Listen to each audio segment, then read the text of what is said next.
మనందరికీ తెలుసు కదా 'హనుమాన్' మూవీ. 'హనుమాన్' మూవీ అయితే సంక్రాంతి బరిలో నిలవడం జరిగింది. పెద్ద పెద్ద సినిమాలను దాటుకొని అటు 'గుంటూరు కారం' మరియు 'హనుమాన్' ఒకే రోజు రిలీజ్ అయింది. అయితే ఈ సందర్భంగా 'హనుమాన్' మూవీకి సంబంధించి ఒక లేటెస్ట్ అప్డేట్ ఇన్ఫర్మేషన్ అయితే వచ్చింది. 'హనుమాన్' మూవీ ఒక చిన్న సినిమాగా రిలీజ్ అయ్యి దాదాపు ప్రపంచవ్యాప్తంగా 100 కోట్ల గ్రాస్ కలెక్ట్ చేసిందని అర్థమవుతుంది.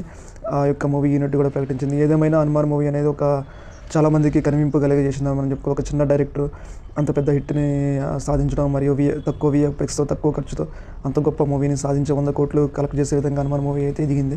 ఇది ఏమైనా గానీ ఒక ప్రశాంత్ వర్మ యొక్క చాలా గొప్ప ప్రశాంత్ వర్మ యొక్క ఇదొక గొప్ప టాలెంట్‌కి నిదర్శనం. అతను గొప్ప టాలెంట్, గొప్ప డైరెక్టర్ కూడా అవ్వడానికి ఛాన్స్ ఉంది.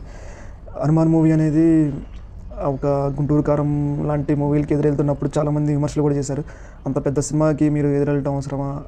తర్వాత ఎప్పుడైనా డేట్లు చూసుకోవచ్చు కదా అని చాలామంది ప్రశాంత్ వర్మని విమర్శించారు. అయినా ప్రశాంత్ వర్మ వెనక్కి తగ్గకుండా మా సినిమా మీద మాకు నమ్మకం ఉంది, మా టాలెంట్ మీద మాకు నమ్మకం ఉందని చెప్పేసి ఆ సినిమాని బరిలో నిలిపి ఒక పెద్ద హిట్ వైపుగా తీసుకెళ్ళాడు. ఇది ఒక గొప్ప విజయం అని మనం చెప్పుకోవాలి. Hands off to 'Hanuman' movie, hands off to Prashanth Varma. అతని ఇలాంటి మరిన్ని సినిమాలు తీసి ప్రజలకి ఆనందాన్ని అందించాలని మనం కోరుకుందాం. ఏదేమైనా 'హనుమాన్' మూవీ అనేది